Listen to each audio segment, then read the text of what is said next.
এদিকে কুষ্টিয়াতেও দেখা দিয়েছে তীব্র পানির সংকট। দর্শককে নিয়ে আরো জানাতে যোগ দিচ্ছেন আমাদের সহকর্মী শরীফ বিশ্বাস। শরীফ,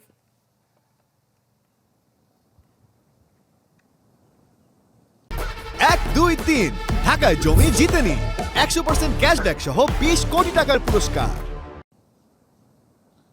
হ্যাঁ মিলা, আপনি ঠিকই বলেছেন। আসলে কুষ্টিয়াতেও কিন্তু তীব্র পানির যে সংকট সেটি কিন্তু মারাত্মক আকার ধারণ করেছে। বিশেষ করে এই মুহূর্তে মিলা আপনি দেখতেই পাচ্ছেন, আমি কিন্তু দাঁড়িয়ে আছি কুষ্টিয়া শহর ঘেঁষা যে প্রমত্তা গড়াই নদী, সেই গড়াই নদীতে ঠিক প্রায় মাঝখানটিতে কিন্তু আমি দাঁড়িয়ে, কিন্তু তাতে কিন্তু পানির কিন্তু অস্তিত্ব প্রায় নেই বললেই চলে। শুধু এই গড়াই নদীর কথাই নয়, আমরা জানি যে এই গড়াই নদীর শাখা প্রশাখা এমনকি খাল বিল পুকুর খাল বিলেও কিন্তু পানির অস্তিত্ব একেবারেই নেই।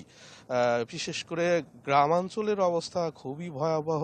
সেখানকার কোনো অধিকাংশ টিউবওয়েলেও কিন্তু পানি মিলছে না, অর্থাৎ সুপেয় পানির যে তীব্র সংকট সেটি কিন্তু হাড়ে হাড়ে টের পাচ্ছেন এইসব এলাকার মানুষ।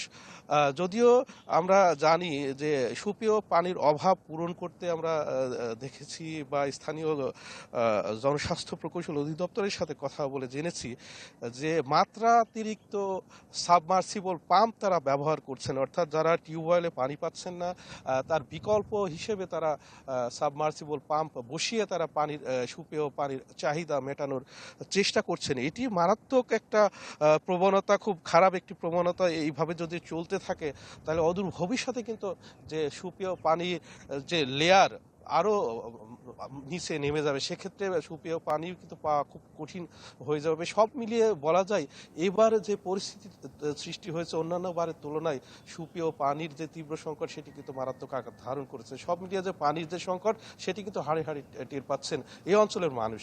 মিলা। শরীফ, আপনাকে ধন্যবাদ। দর্শক, কুষ্টিয়া থেকে পানি সংকটের খবর জানাচ্ছিলেন আমাদের সহকর্মী শরীফ বিশ্বাস।